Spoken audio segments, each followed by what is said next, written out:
At least in the olden days, I don't know how you think the role of a sound designer has changed in games, but back when I was first starting in the industry, the sound guy was kind of the most insecure member of the team because it was kind of the least important part of a game, and they would a lot of times be like the angry guy on the team because most developers would play the game with the sound off. Still do sometimes. Yeah, but today sound is a much or even worse, they play it with Spotify. Well, yeah. But today sound, I think, has a lot more prominent role in games. Do you think that the role of the sound designer has become more important in games today, or at least are they treated differently? Yeah, I mean, it sort of depends what level you're at. I mean, because in indie games, it's maybe not too much different. It really, what's the size of the team? What's the budget? Sure. How big is the game? How important is sound? Like, is it like a Candy Crush kind of game, or are we talking like, first-person shooter?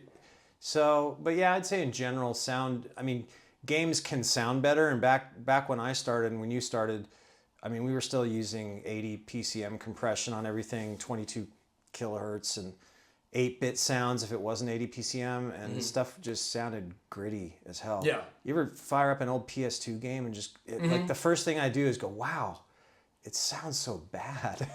Yeah, there was kind of that era after chiptunes. But before digital sound was really good, where like stuff kind of wasn't sounding There's this so in great. between, and it's kind of like a lot of stuff with sound and probably other art forms in games where it was like so exciting that we could do a thing on a computer screen or coming out of the speakers. It was just so satisfying that we were doing something we hadn't heard or seen before, that it's like, wow, this is cool. But then you look at it years later when things improve and it just seems like, what? This sounds terrible or looks bad. You know what I mean? Like, Right.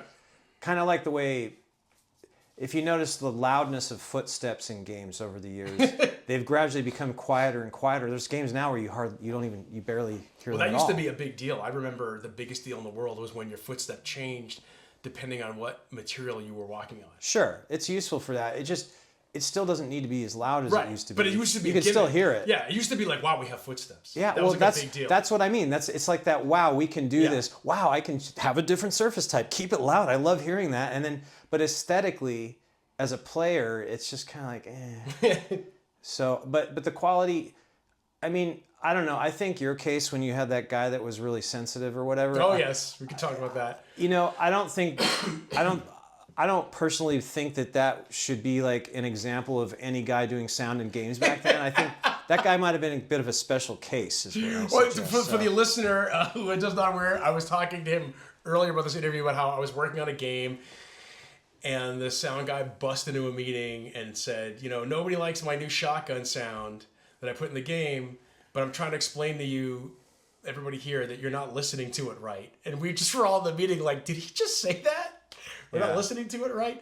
And that was sort of my introduction to sound. That was the first game I worked on that had a sound guy, and he was always doing stuff like that. In fact, here's an interesting story. Same person. And so maybe this can relate to a question. One time, I was working on this game, and they told me, hey, go to the guy's office, and we need a sound for this. It was a science fiction game. There's like a warp driver. So we have like this science fiction piece of machinery we need a sound for. So I go into the guy's studio filled with the latest at the time equipment. And I said, okay, here's the part of the game. It's this machine.